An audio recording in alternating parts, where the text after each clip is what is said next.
Well, it's 6 o'clock. Let's go ahead and call the meeting to order. I'm Teresa Turk, your one of your Ward 4 City Council members. And looks like we have Lieutenant Tim Shepard on board from the Fayetteville Police Department. And it looks like Holly's going to log on here in just a second. And then I see that Sue Raymond and Robert Williams are also with us. And maybe we'll go ahead and just get started really quickly. So Lieutenant Shepard, I just want to say thank you to how well the Pride Parade and the Trans Parade went off last weekend. I know you all did a lot of preparation and were there in case there was any kind of trouble, and I certainly didn't see any, and looked like everybody was just very happy and having a great time. Yeah, it went excellent. We put a lot of resources into those events, and it did go really well. So very happy about that. So I think we brought in 30 or so officers for that. So, at a total. So yeah, it went really well. So no problems at all, which is really good.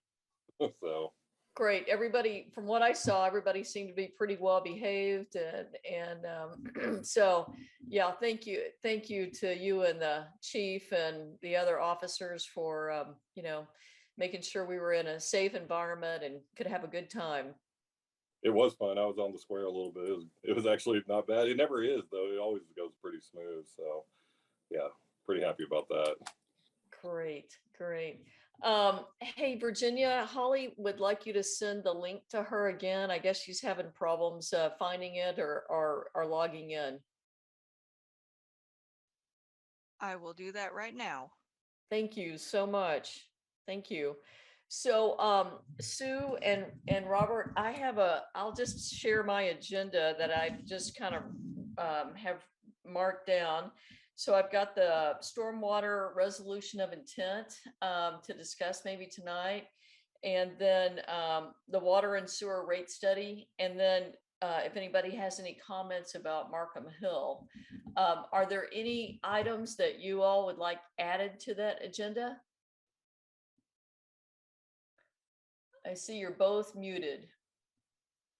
When I signed up, I did put an item. I don't know whether anybody ever looks at when you sign up. So anyway, it was sort of a trivia thing. Hey, Tim. Yeah, sorry. How are y'all doing? We're good. I was just kind of reviewing the agenda, and Sue had an item that she would like added to it. So go ahead, Sue.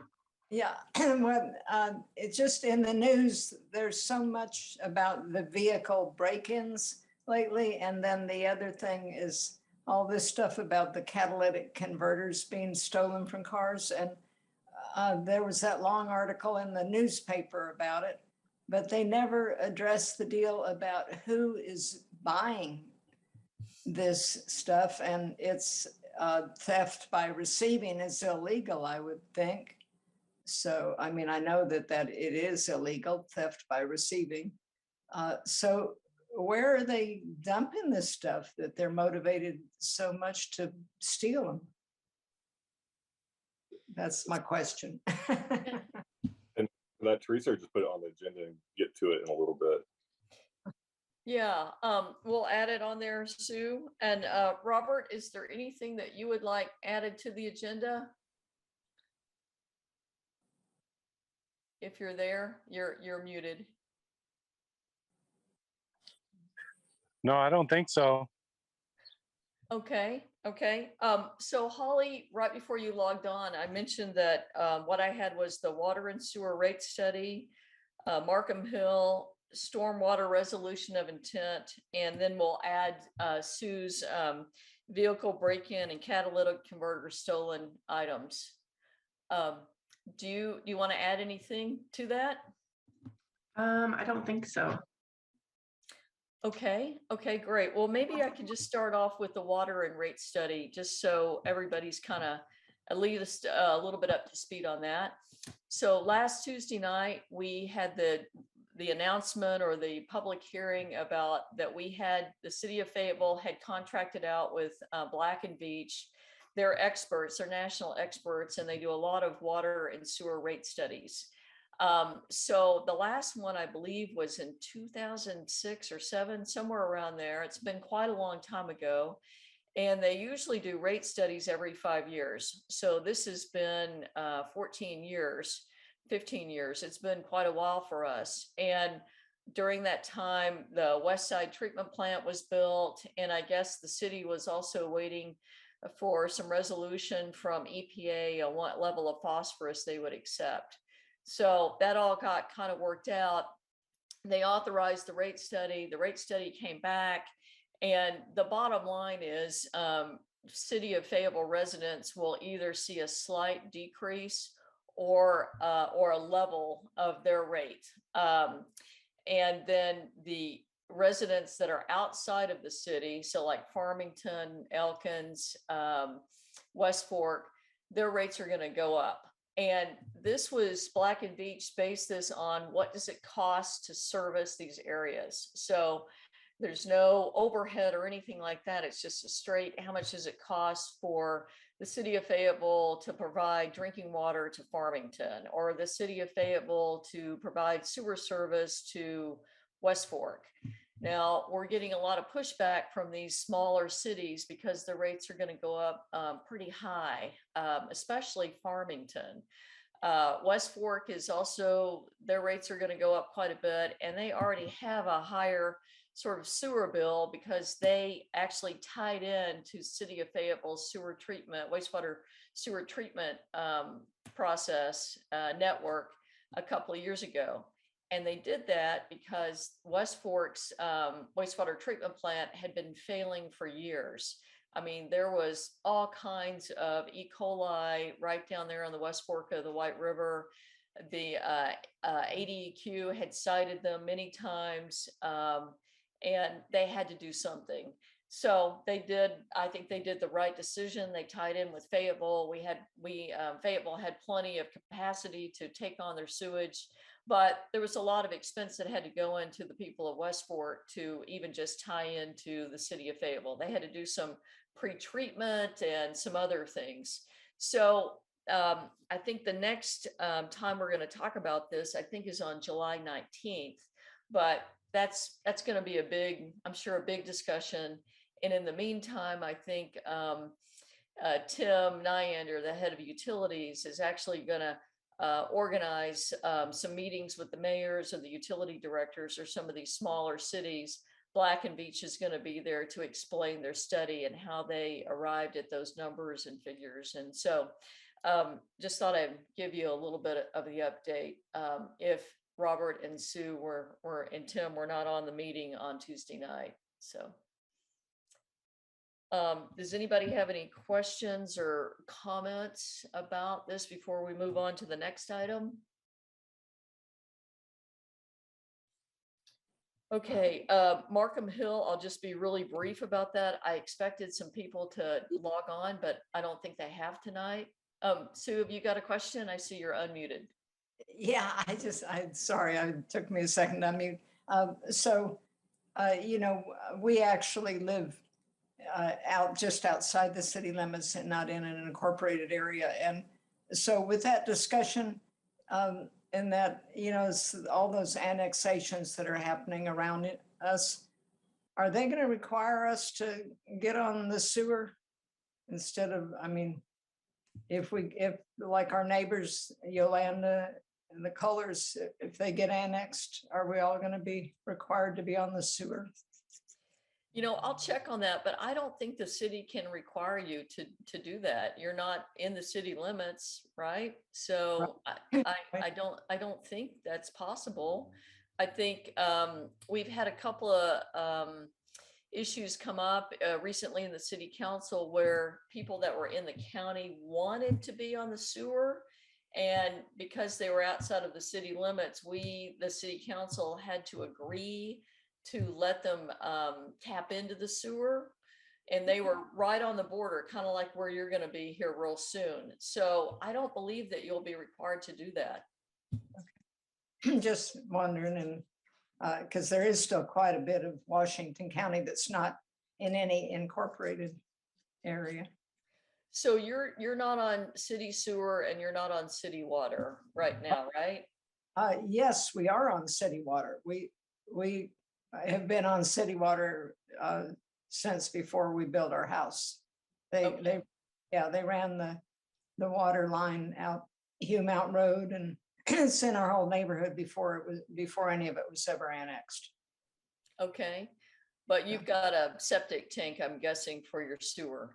Right, we had to go through the state health department and, and I think, our neighbors on septic and they're outside the city limits and they're actually on less than an acre, but we're on 3 acres. So doing the perk thing wasn't a big deal for us, but, but anyway, how this, with Aiden's place and then the colors and then Yolanda and Lyerly and Magnolia, that it's all being a lot of it's being annexed. Oh, yeah. Yeah, you're right in the thick of it, aren't you? Yeah, so I don't think so. I'll double check with Tim, but if that's different, I'll email you, but otherwise, I don't think the city can require you to do that. Yeah, it was just interesting since they were doing that study. That just seemed interesting. Yeah. Yeah, but we've been on city water for a long time, just like outside the West Fork city limits, Mineral Springs Road and all. A lot of those places are outside any city limits, but they have Fayetteville water. Right, it's really inconsistent, just like you guys, you have water, but you don't have sewer and you're outside the city. So yeah, it's a real hodgepodge. Yeah. Okay, any other comments before we move on?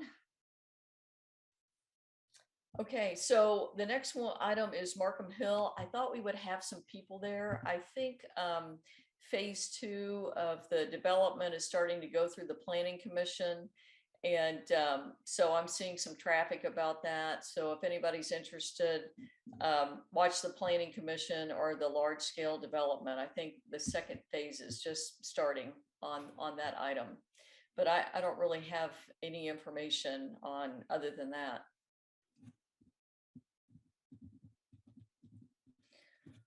Okay, any questions, comments?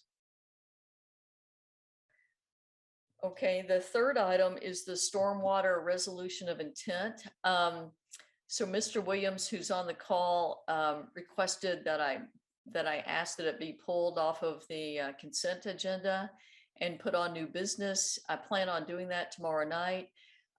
Just so you know, Robert, we've had a lot of meetings about the stormwater utility fee. And I know the public might not have participated in those meetings. I'm sure it was a public meeting, but maybe you just didn't log on. It's a little dry because it's stormwater. And so there was a big study that was done, I think in 2016, about how the city did not have enough funds to actually keep up with the stormwater issues that were going on. I think the city right now spends about 300,000, somewhere down there, might be more than that, somewhere around there with stormwater issues, but it's not sufficient.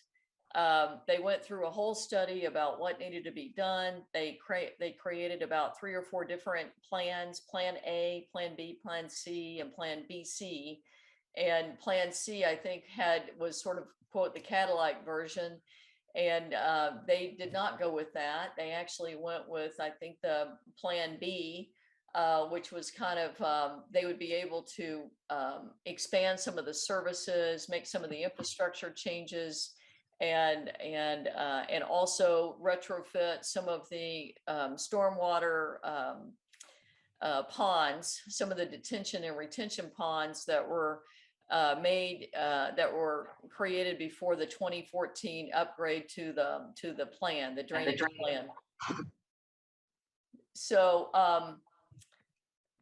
so basically that information is sort of out of date since it was done in 2016. Costs have gone up, things have changed, we've had more development.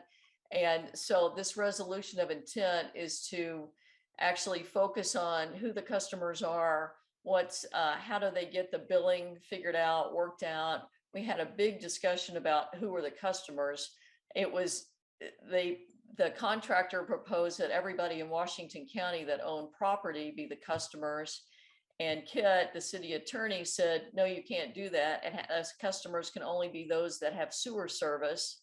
And so we pretty much got that worked out, that it's only the customers that have sewer service, but how you set the rates, how you bill them, and then also what kind of credit system will you give? For example, if you have rain barrels in your yard, do you get credit for the rain barrels? So there's a lot of details to be worked out, and that's what this resolution of intent is to allow another contract to be applied for, and so they can update the information and have everything current. So do you have any questions, any comments? I just had a couple. When I read the resolution, it sounded like they wanted to create a new city department just for stormwater. I don't think that's true, but I can check on that. And then did they decide on a rate study? There was back and forth. I know you talked about A, B, and C, but it sounds like they want to go on the permeable surface idea.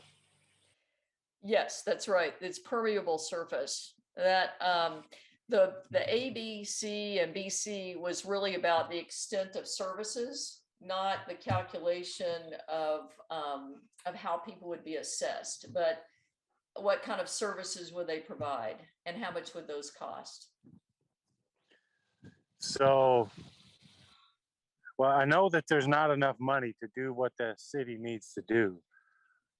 I guess my question is, what services do they need other than maintenance? Oh, they need a lot. They need to retrofit, in my opinion, they need to retrofit a lot of these drainage retention ponds that are not functioning properly, that were constructed before 2014. So that's one thing. They need to, In a subdivision? many in subdivisions, Or, okay. but there are other areas too.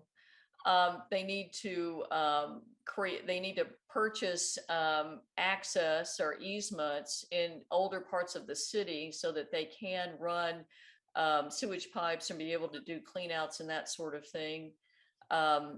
There's a really long list, and I'm sorry I don't have that off the top of my head right now, but there's a long list of things that they need to do.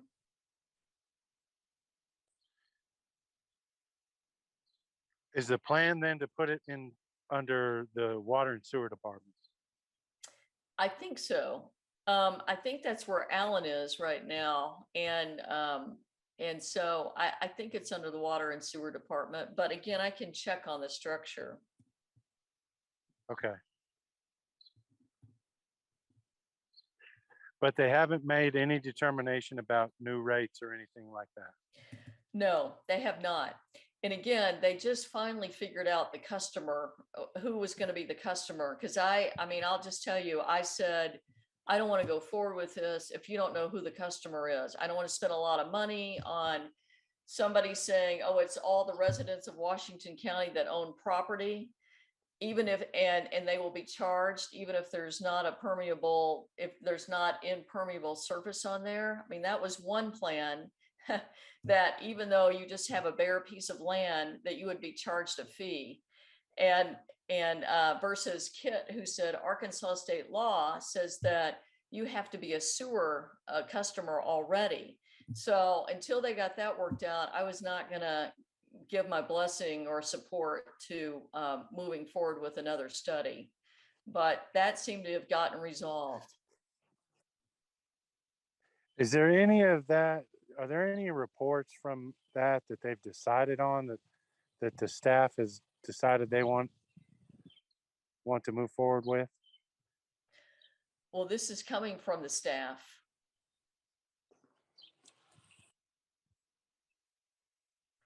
So are they relying on the study we did in 2014. That was right before the bonds. They were working on that right before the bond election. And part of the bond election was, hey, we got all these capital projects, but that's not enough. We're going to have to come back to you with long-term plans. That's correct. That some of the capital projects are being funded from the bond, but they don't have enough to maintain or retrofit many of these really important infrastructure items. Now, I've asked if some of those items could be actually done by using ARPA funds. And so they've looked at that, and maybe one or two, because, you know, I feel like, hey, if it can be lower to the ratepayer, if the stormwater utility fee can be lower by getting some of these other projects from other federal monies, why not do that? So they've looked into it, maybe one or two, but not very many. Sure. So I can get back to you on your questions and find that out. And then there should be, once we move it off the consent agenda, you know, we can have a full discussion next Tuesday night. And you can also ask more questions if you'd like. Yeah, I just want to read through the information that's out there so I can not ask dumb questions. There are no dumb questions. So ask away. Okay, well, that was really all I had. I just wanted to be able to read through what they had so far and what they were working from. Okay.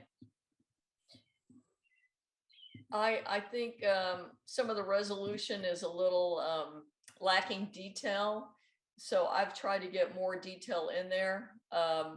But, you know, we also need to allow some flexibility for the contractor to source out, you know, some of the best practices, comparisons, and recommendations.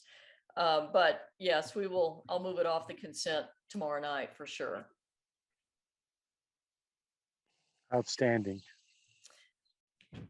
Okay, anybody else have any comments, questions about this item?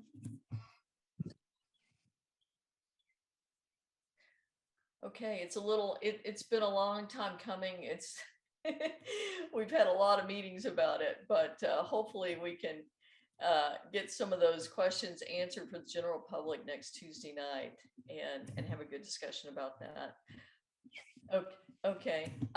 So the next item is the vehicle break-in, the catalytic converters that Sue was asking about. Tim, you want to take that over? Yeah, so I just want to preface first that, you know, I have to be careful. I can't name business when we discuss this, if that makes sense. We all, as officers, we know what businesses these things get pawned to or sold to.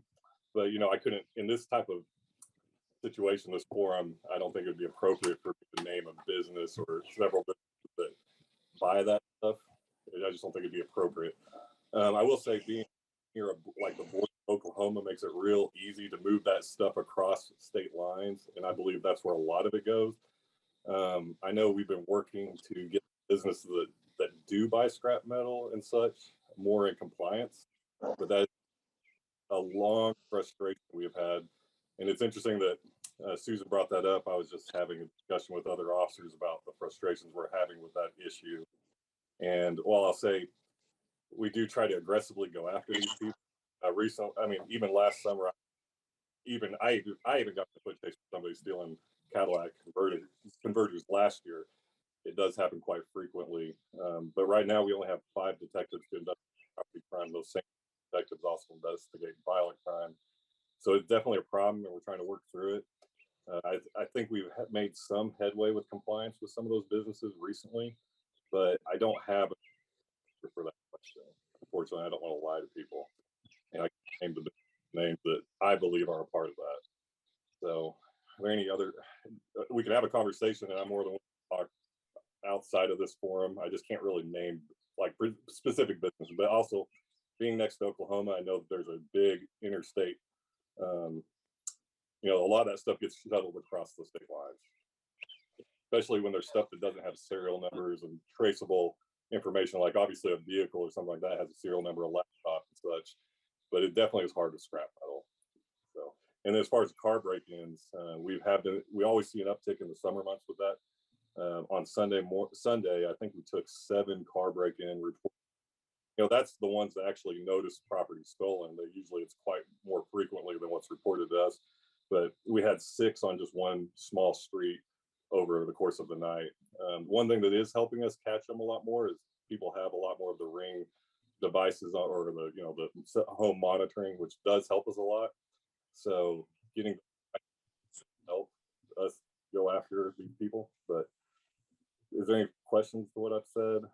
I can elaborate more if possible. So is it a real problem with the catalytic converters being stolen in Fayetteville? Is that a serious issue? Yes. Yes. It's really hard to stop. They can do it really fast. A lot of times people don't even know until they've driven, down the road that they're missing something. It's pretty constant. I know they've gotten car dealerships. It is a real problem. I would, maybe the federal government needs to be involved to make Oklahoma. I mean, it's interstate crime. Well, I think one thing that makes, and you would think if somebody's bringing you a new Cadillac converter, that exactly what you said. I mean, I know where you're coming from. It's just, they don't have. I don't believe there's serial numbers on all these parts, scrap metal. And as far as the federal government, I mean, we would take any help we could get on this stuff, but it is a real problem, and I don't have a great answer. I mean, we try to extra patrol the area and upticks of it, but it's really hard because anywhere can be a target for that kind of action. So it is a very difficult issue for us, and it happens all the time. I will say most of our car break-ins are unlocked vehicles, and the ones we have during the day, they have those roving groups that will watch. Specifically, they target females. They'll see them if they put the purse in the car or in the trunk, and those they will actually smash the windows and hit them really quick if they think they can get something fast. So really just watching your stuff. I've had stuff stolen out of my truck, and I've added cameras, and it is very difficult. So the more you can do to add lighting, I put up those string globe lights that automatically come on at nighttime in my yard. They kind of look good, but they also light up the area. My neighbors have done that. Just anything that can make it just not look approachable, because most of these people are just wanting a quick grab. Anything you can do to just put a barrier, make it appear like it would just not be worth their time, they'll move on. So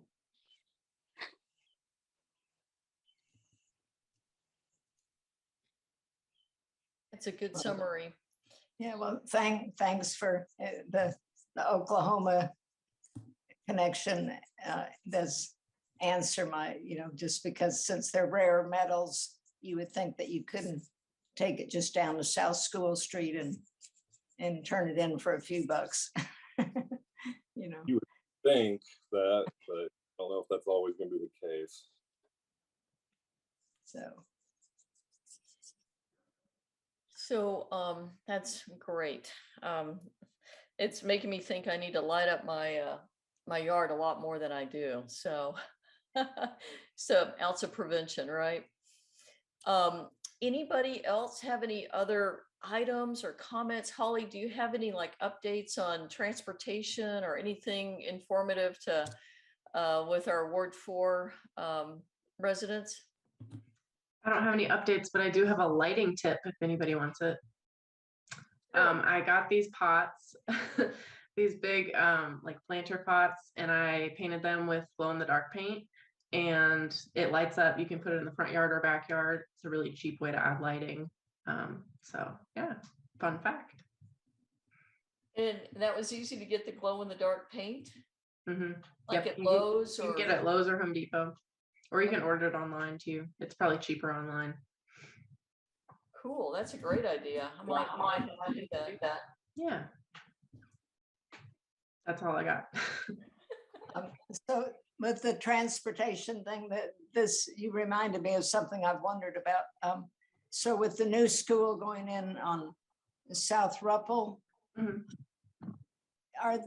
Is there going to be any improvement in the bus service? Because, like over at Holcomb Elementary, there's a line of cars that goes down Salem Road that, is there for a half an hour, And, I just wondered about the whole west side transportation issue. I don't know about the number of buses, but I do know that we had discussions about the actual design of the school and how we would, configure the car lines. But I can look and see if we would increase the number, or if the routes are going to be different or significantly different. There's a separate bus entrance that's going to come right in on the traffic circle, and the buses themselves will be contained. It should be contained on the school property. The bigger problem is the parents dropping off and picking up. But there is a big, long, double wide lane in front of the school. Hopefully the parent drop-off lane won't back up like it does in other parts of the city. Yeah, it was a really long time ago when we were talking about this. I know that we originally had like a loop that the car line would go through, but I'll have to look and see. The design has changed a couple of times, so I'll have to see what it ended up being. Well, I'm building the school, so I can tell you Oh, with yeah, a high degree perfect. of confidence. Perfect.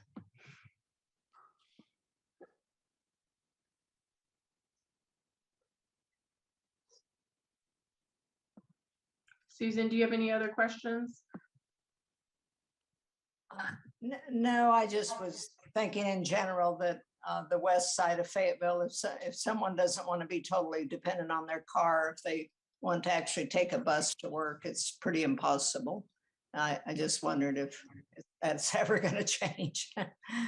I mean, I know you can take a scooter. We have a lot of scooters now everywhere, but not a bus.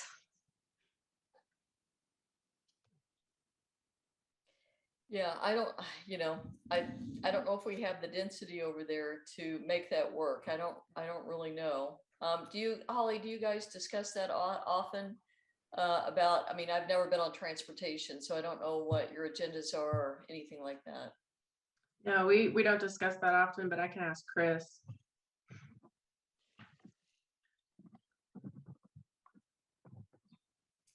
And Susan, are you talking about like Razorback Transit?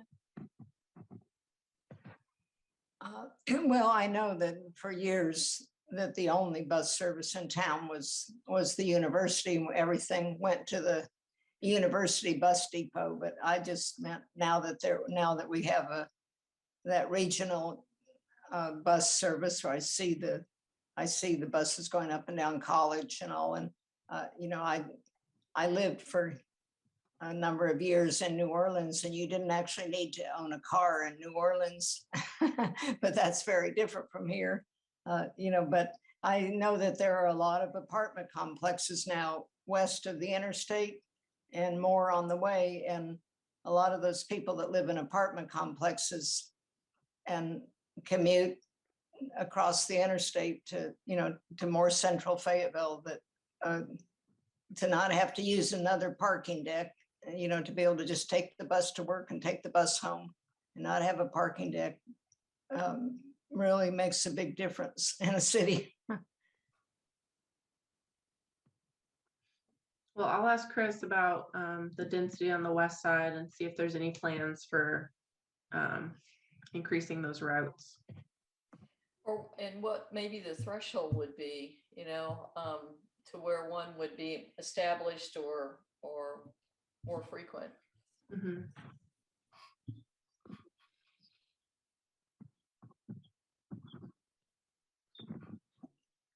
Any other items folks want to discuss or have questions about?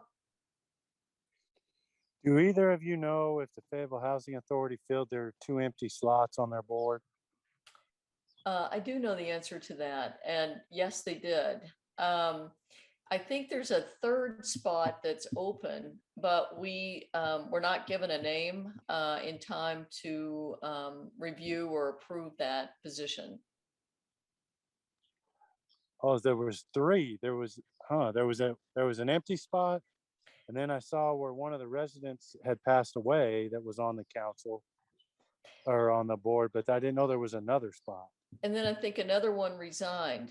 So, or their term was up. So I think there's still one open. We approved two people, the two people that the Fayetteville Housing Authority sent to us that recommended, because the way it works, I mean, each kind of committee is a little bit different, but with the Housing Authority, they select who they want, then they send it to the nominating committee. We interview the applicants and give our blessing, I guess, or our approval. And then it goes to the city council, and then the city council approves it. The whole council does. And that's what happened last week. Okay, they're just hard to get anything out of that dumpster fire over there.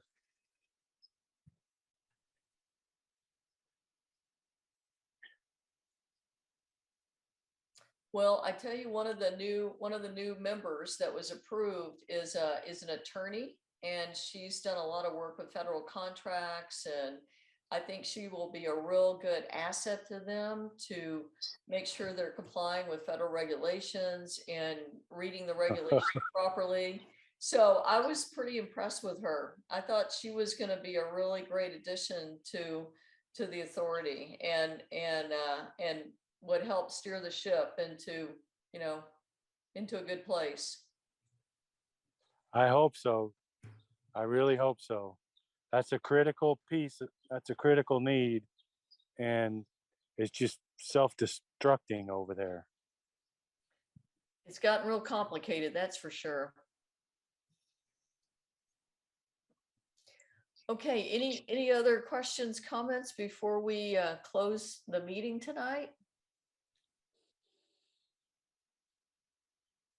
Okay, well, thanks everybody for logging on and joining and all the information. And Robert, I'll try and get back with you some of the answers to your questions. And I'm sure we'll be hearing from you on next Tuesday night, when it's on. Thank you very much.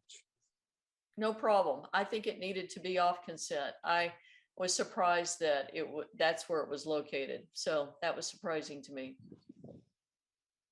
Okay. Have a good weekend. All right, everybody else, thanks so much.